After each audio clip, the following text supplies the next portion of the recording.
श्री ज्ञानदेव तुका पंढरीनाथ भगवान की जय. जगद्गुरु संत तुकाराम महाराज की जय. जय. देवाधिदेवा जगत्रय जीवा पैशी केशवा विनंती माझी माझी वाणी तुझे वर्णी गुण नाम ऐशी देई प्रेम काही कळा सद्गुरु या ज्ञान दीपा. नमो सद्गुरु सच्चिदानंद रूपा. नमो सद्गुरु भक्त कल्याण मूर्ती. नमो सद्गुरु भास्करा पूर्ण कीर्ती. मज पाहता हे लटिके सकळ कोठे माया जाळ दावी देवा. कोणाचा कोणाशी न घरे संबंध आहे शुद्ध बुद्ध ठाईचे ठाई. काळाजी आपुले मोहबंती जाळी नका लावू बळे वेळ आम्हा. जीव शिव काही ठेविले नावे सत्य तुम्हा ठावी असून या. सेवेच्या अभिलाषेनं धरावी विचार आम्हा दारोदार हिंडविले. आहे तैसा आता कळल्यावरी परते सांडा दुरी तुझे पग. तुका म्हणे काय छायेच्या अभिलाषे हंस पावे नाश तारांगणे. देवा मी जे पाहू गेलो ते सर्व खोटे दिसले. या करता तुझे मायेचे जाळे कोठे आहे ते दाखव. जगद्गुरु तुकोबारायला मायेचं स्वरूप कळालं आणि भगवंताचं स्वरूप कळालं.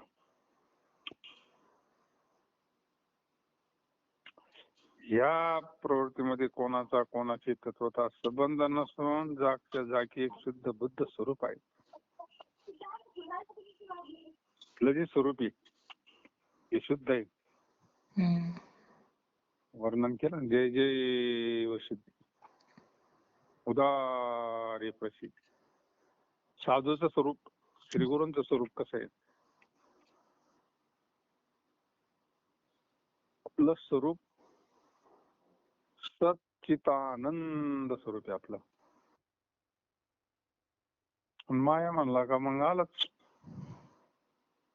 जड असद आणि दुःख रूप. देवा तुम्ही आमच्यावर घातलेले मोहरूपी जाळ्याचे वस्त्र काढून टाका. आम्हाला या मिथ्या प्रपंचाची वेड बळीच लावू नका. म्हणायला मिथ्या आहे पण सगळ्यांना वेड लावलं ना त्यानं.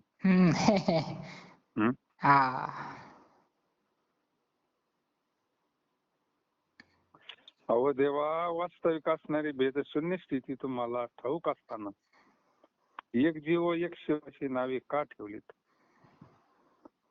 तसं जर पाहिलं तर जीव आणि शिव एकच आहे नाही का. काय झालं मोहामुळे झालं हे सगळं. भेद अज्ञान आलं का भेद येत. भेद आला का गुण येतात आणि सगळंच येतं मग असंही. आमच्याकडून सेवा घेण्याविषयीची इच्छा तुमच्या मध्ये असल्यामुळे तुम्ही काही याचा विचार करत नाही.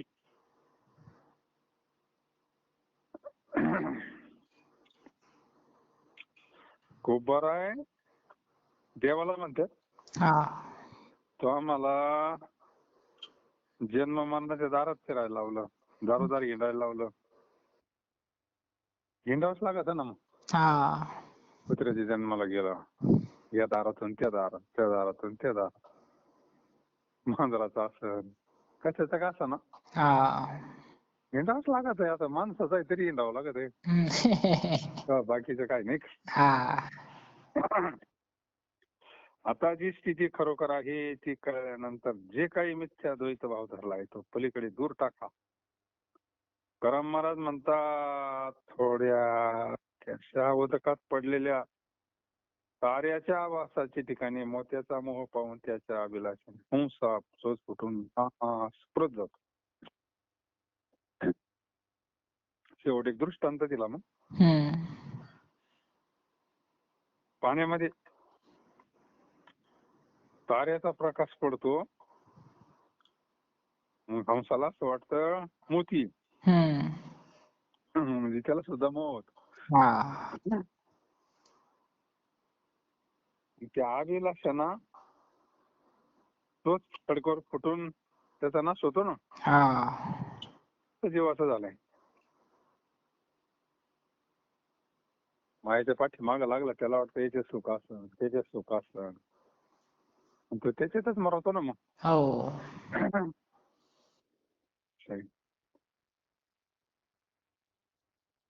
पंचभूताचा गोंधळ केला एके ठाई मेळ, लाविला सबळ अहंकार त्या पाठी. आपलं जे शरीर तयार झालं ना, 5 जणांचं आहे, तशी सूक्ष्मता तो बरीच आहे,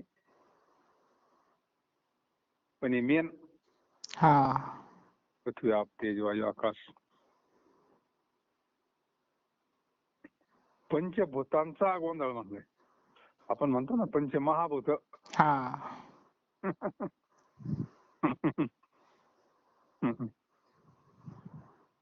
मग त्या 5 जणांचं मिळून आपलं शरीर तयार झालं ना, तसं 5 जातीचं पीठ एकत्र मळायचं आणि भाकर करायची. तसंच आहे नाही.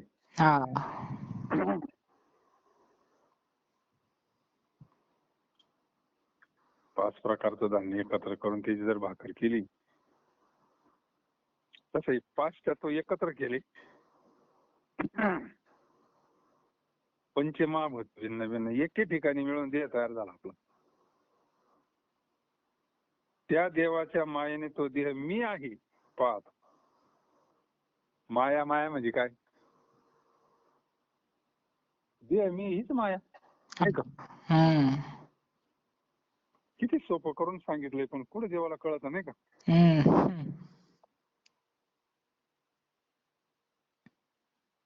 सगळ्या दुःखाला कारण एवढंच कारण आहे, मी देह.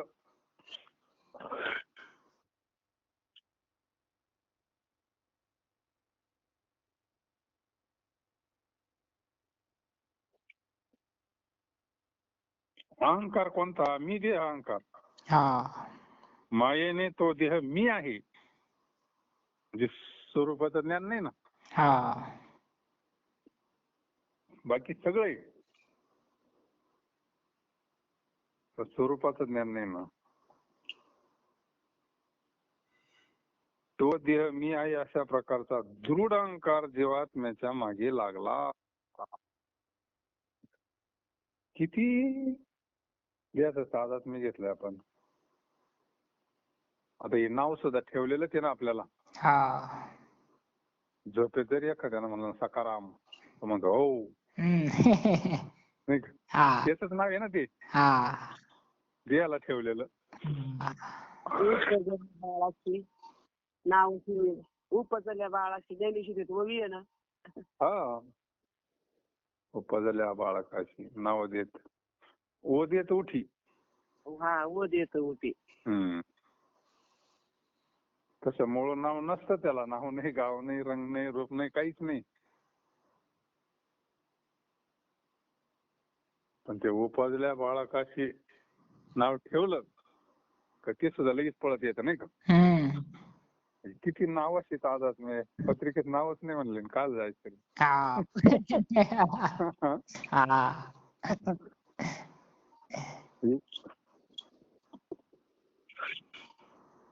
व्यवहार करता केलंय ते, पण लईच ताजात. व्यवहार करता ठीक आहे बाबा, व्यवहार चालण्याकरता लागत नाही का? ते देहाचं आहे. पंचभूताचा गोंधळ केला एके ठाई मेळ, लाविला अहंकार सबळ त्या पाठी. हीच माया, दुसरी कोणती माया आहे?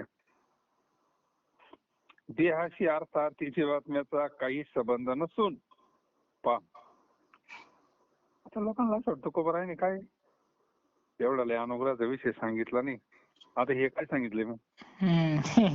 हं?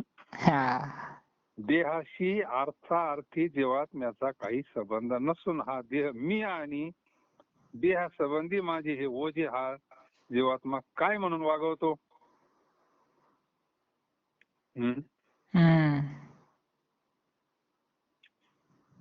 देहच मी म्हणतोय नाही का, देहा संबंधानं सगळे माझेच, ते ओझ आहे म्हणले ओझ. अरे देह हे काळाच आहे. आता हे देह राखच होणार आहे ना त्याची,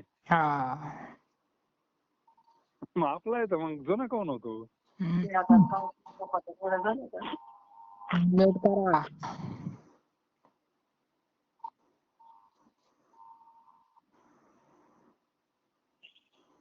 हा देह मी आणि देहासंबंधी माझी हे ओझे हा जीवात्मा काय म्हणून वागवतो? काय घेणं देण्याचं ओझ घेतो बा? काळाचे खाद्य जो देह त्याविषयीचा मोह का धरतो? आयुष्य खातो काळ सावधान म्हणलं नाही का? आयुष्य जात आहे पा काळ जपतसे मग.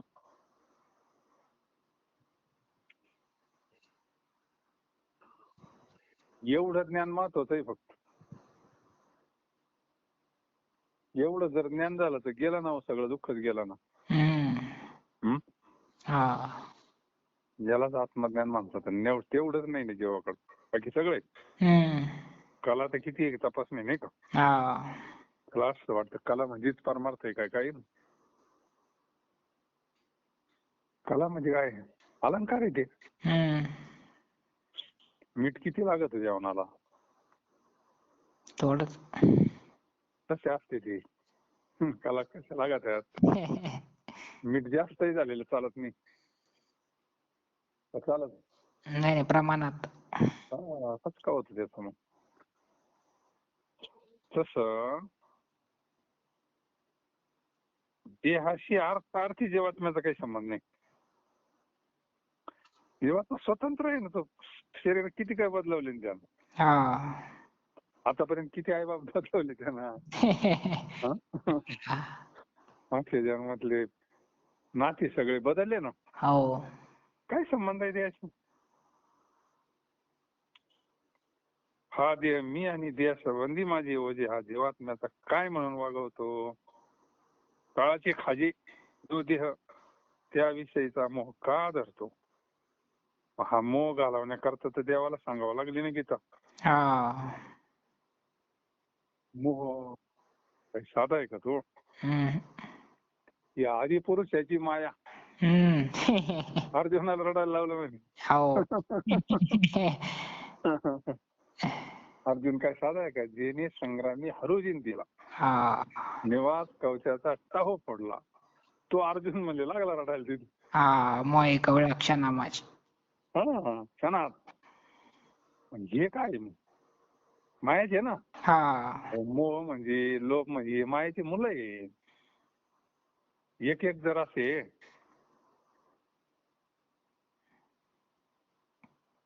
याविषयीचा मोह का धरतो? वास्तविक जीवा अमर आहे. वा जीवन देखील मरण. आता काय सांगावं तुकाराम महाराजांनी याच्यापेक्षा अजून आपल्याला? त्याच्यातला नेमकं आपण कोणी हे पण सांगा ना आपल्याला. हे झालं ज्ञान समजा जीवाचं आहे, शरीराचं आहे, यांचा संबंध नाही. पण या दोन्हीतून आपण कोण? आपण तर अज्ञानामुळे द्यायलाच माझं म्हणलोय ना. एवढं सांगण्याकरता चांगदेव बाबाला सुद्धा तिकडे जावं लागलं ना. जिथं सुद्धा भीती होतीच ना मरायची. तो समाधीत जात होता म्हणजे मृत्यूच्या भीतीमुळे जात होता ना. हो. आणि इथं तर म्हणले जीव अमर आहे. पण तुझं अमर आहे हे सांगणार कोणीतरी पाहिजे ना. हा. नुसतं सांगून कोणाही चालत नाही ना ते. नाही ना. हे असा अवघड खेळ आहे.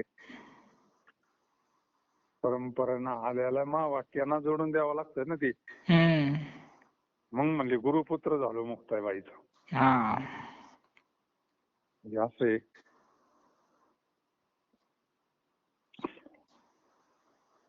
वास्तविक जीव हा अमर आहे. मग आपण अमरच नाही का? आहे ना. अमर हा खरी की पा खोटे न म्हणा देह माझा मग भरोसा कळेल. हा जर गाथा चांगला पाहिला तर काय वेदांताचे ग्रंथ उचकायची गरज सामान्य माणसाला. हा. ज्याला अभ्यास करायचा त्यानं जरूर करावा, पार सगळ्याचाच करावा, त्याच्याबद्दल विषय नाही. पण आता याच्यापेक्षा अजून काय आहे? इतकं सोपं तर काय वेदांत सांगू शकत नाही. नाही ना. वास्तविक जीव हा अमर आहे. तो जुने वस्त्र टाकून नवी वस्त्र द्यावे, त्याप्रमाणे जीर्ण देह टाकून नूतन देह स्वीकारतो. आता ही भाषा तर कोणाला कळन. मोठ्या महाराजांच्या कीर्तनात कायम प्रमाण राहायचंय हे प्रमाण जीवन देखे मरा धरी नवी सांडी जीर्ण. हे प्रमाण सहज, जसं काय सहज बोलणं असतं, सहज बोलणे येतो उपदेश. जीवन देखे मरा ही गीताच आहे ना. मग जैसे जीर्ण वस्त्र सांडीजे मग नूतन वेढीजे, तैसे देहांतरा ते स्वीकारीजे चैतन्य नाथे. उपजे ते नाशे नाशिले पुनरुपी दिशे घटिका यंत्र जायचे परिभ्रमेगा. काय गाथ्यात ज्ञानेश्वरी काय फरक आहे? नाही ना. फक्त ती भाषा थोडी अवघड आहे, सोपी आहे नाही का. हा.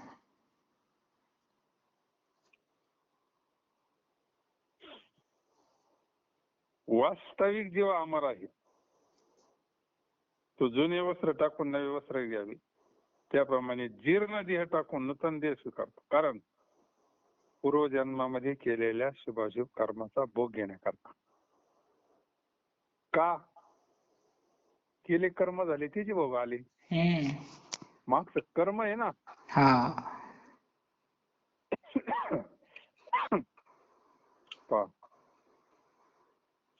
म्हणजे कर्म बात करायचं आपल्याला नाही का. हा. जे कर्म आहे ना, कर्माची राग झाली पाहिजे. पण ते ज्ञानाग्नी शिवाय नाही लागवत. ज्ञानाग्नी लागला ब्रह्मत्वेशी.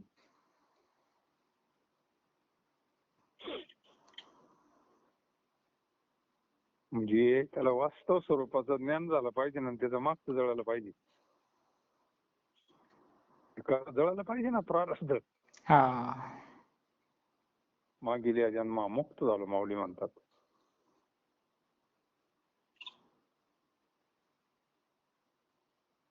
कारण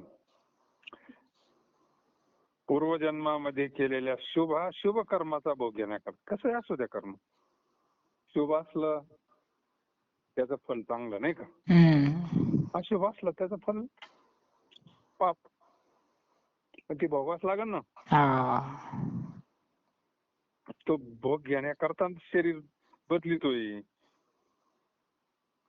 अनेक जन्मांना हेतूभूत जे कर्म, त्या कर्माचा वेल विस्तार इच्छेमुळे होतो. पा इच्छा वासना बंदच नाही ना तिचं काम. नाही ना. ती वासना काय कशानं जळत नाही.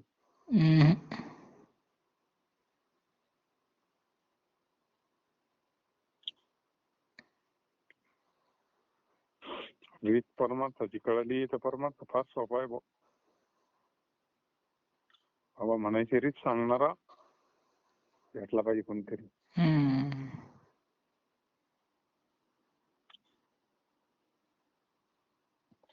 अनेक जन्मांना हेतू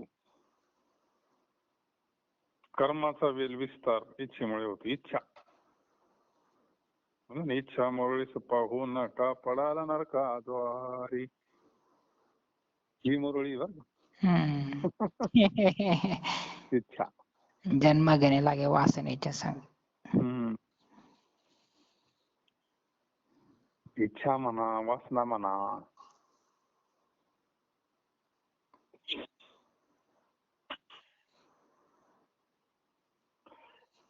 म्हणून त्या इच्छेला कुंठित करावे.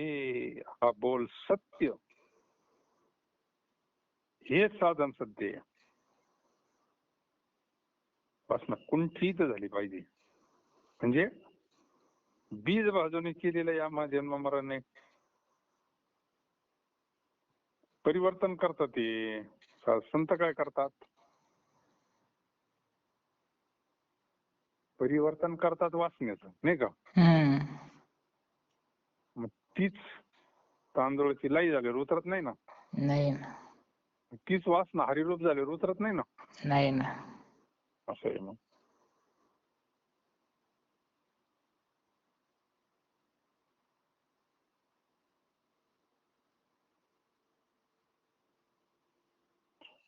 तया नाही मागूचा जन्म घेणे म्हणले. हम्म. हरिमुखी जाता हरपली चिंता. म्हणजे हेच साधन सत्य आहे. तुकाराम महाराज म्हणतात, ज्यांनी आपली इच्छा नाहीशी केली हेच गुह्य ब्रह्मस्थितीला प्राप्त होती. वा. इच्छा, ज्याची वासना नष्ट झाली, परिवर्तन झालं, तेच गुह्य ब्रह्मस्थितीला प्राप्त होती. ब्रह्मस्थिती. तुका म्हणे आम्ही झालो अग्निरूप, नाही का. ब्राह्मी स्थिती म्हणलंय. ही ब्रह्मरूपता प्राप्त होईल.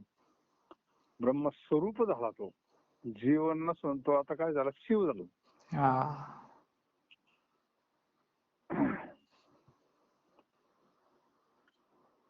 तरी अभंग निघाला बघा.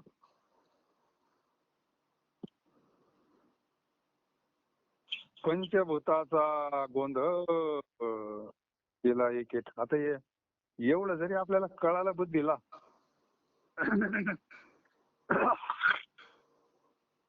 लय झालं ना. एवढं जरी कळालं तर लय झालं. पंचभूताचा गोंधळ केला एके ठाई मेळ, लाविला सबळ अहंकार त्या पाठी. तेथे काय मी ते माझे कोण वागवी ओझे देहा आखे विरिजे. हे काळाचे भातुके. जीवन देखे मरण, जीवन न देखे मरण. जीवाला काय मरण? तरी नवी सांडी जीर्ण, संचित प्रमाण भोग शुभा अशुभा. इच्छा वाढवी ते वेल खुंटा वाचू खरा बोल. तुका म्हणे मोल झाकले ते पावेल.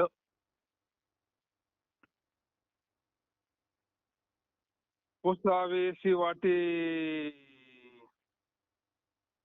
पुसावेशी हेची वाटे. जे जे भेटे तयाशी देव कृपा करील. मग काय लाज राखील. अवघ्याचा विसर झाला हा राहिला उद्योग. तुका म्हणे चिंता वाटे कोण भेटे सांगेशे. आता महाराज म्हणले मला जे भेटत मी त्याला हेच विचारित. प्रत्येकाचा विषय वेगवेगळा आहे ना.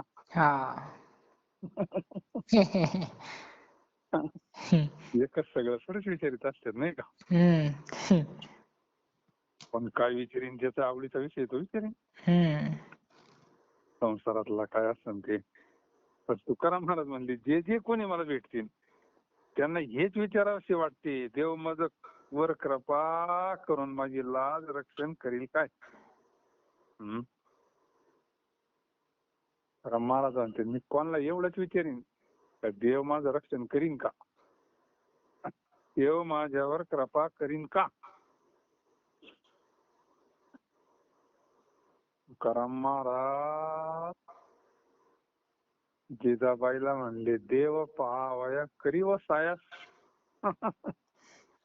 खरेच सायास देव पाहण्याकरता कर ना. हा.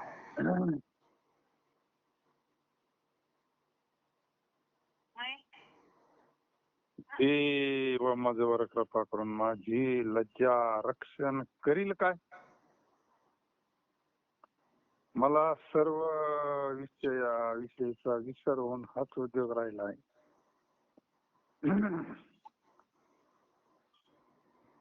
अवघियाचा विसर झाला हा राहिला उद्योग. दुसरा उद्योगच नाही राहिला म्हणजे. विषय नारायण झाला ना. हा. बाकीचा सगळ्याचा विसर पडला. विषयी विसर पडला निश्चय. अंगी ब्रह्मरस ठसावला. पडला पाहिजे विषयाचा विसर. देहाचा सुद्धा विसर पडला पाहिजे नाही का. आता एवढाच उद्योग राहिला म्हणजे देव कृपा करीन का. हा. दुसऱ्या डोक्यातच नाही राहिलं म्हणले.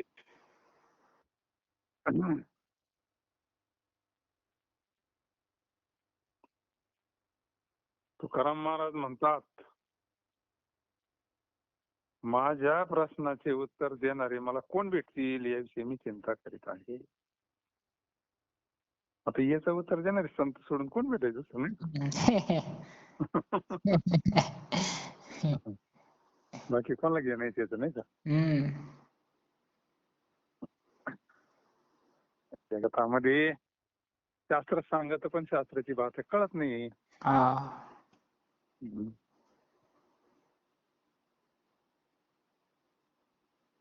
याची शास्त्रे नव्हती स्वतंत्र आत्मबोधायचे म्हणते.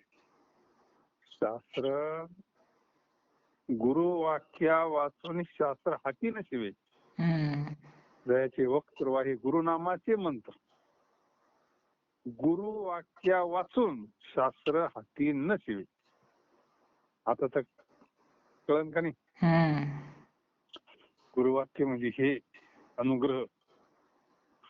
त्याच्यामुळे शास्त्र कळतही नाही आणि शास्त्र हाताला येत नाही समजतही नाही नाही का.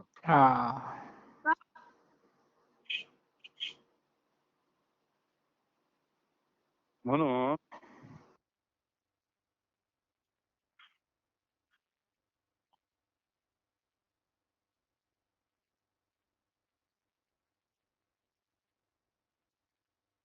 तुका म्हणे चिंता वाटे कोण भेटे सांगेसे.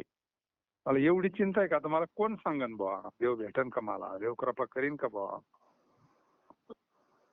एवढीच बाकी दुसरं काहीच नाही म्हटले.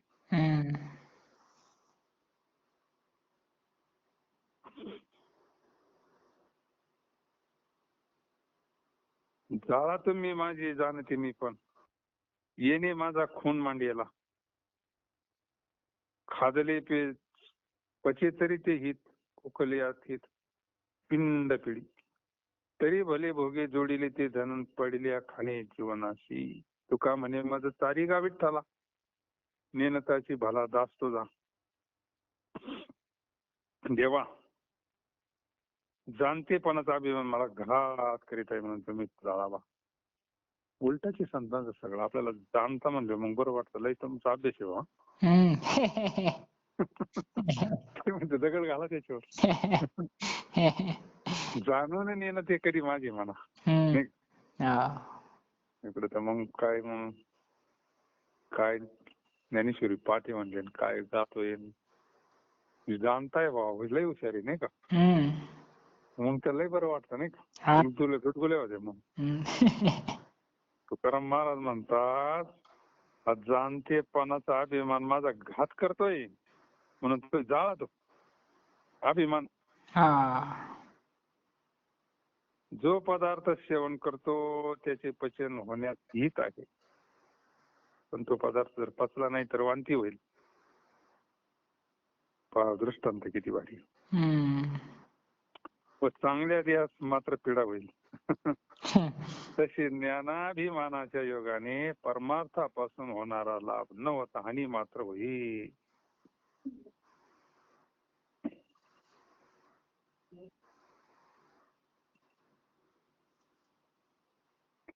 ज्ञानाचा अभिमान कसा आहे पहा. हम्म. ज्ञानाचा अभिमान लय अवघड आहे बुवा.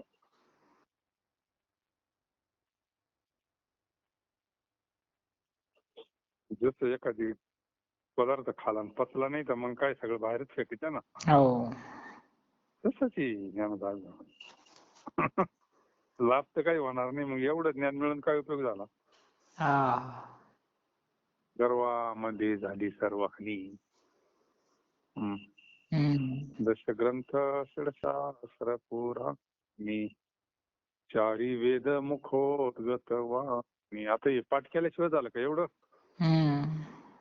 म्हणजे एवढे कष्टाची मातीच झाली ना मग. हो. कशामुळं अभिमान. अभिमान लागला सुखाची पाठी म्हणली. हम्म. मला सोडितोय तो. हम्म.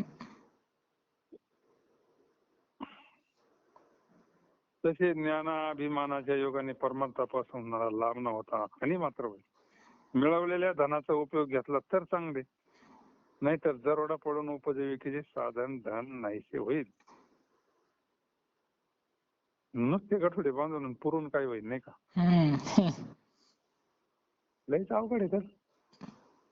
स्वतःला काहीच उपयोग नाही काही काही लोकांना. नुसते बांधून ठेवायचं बँकेत म्हणा कुठं म्हणा नाही का. हम्म. स्वतःला काय उपयोग त्याच्यावाला. उचलकला म्हणजे राहिला का जागेवर नाही. हा. सगळं जागेवर.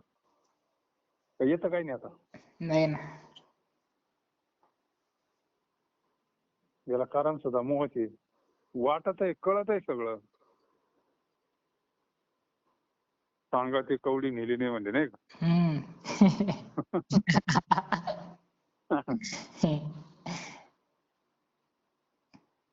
खाली आया खाली हा.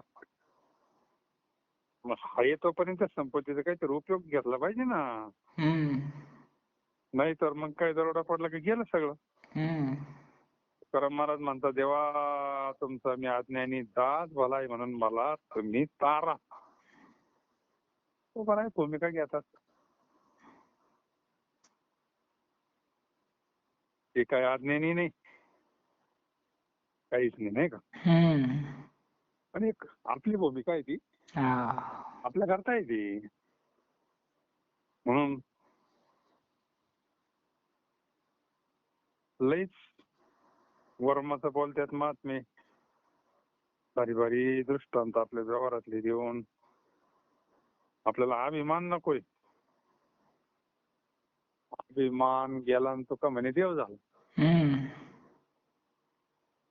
गाडगे बाबांचे कीर्तनात प्रमाण ऐकलं. अभिमान गेला तुका म्हणे देव झाला. आणि ते लगेच भजन गोपाला गोपाला देवकी नंदन गोपाला.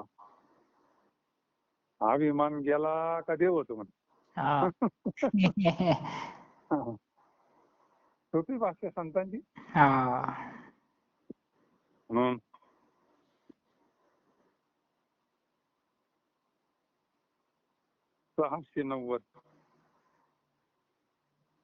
690 अभंग झाले. हळूहळू नाही. हम्म. पुंडलिकावरधारी विठ्ठल श्री ज्ञानदेव तुकाराम पंढरीनाथ भगवान. जय.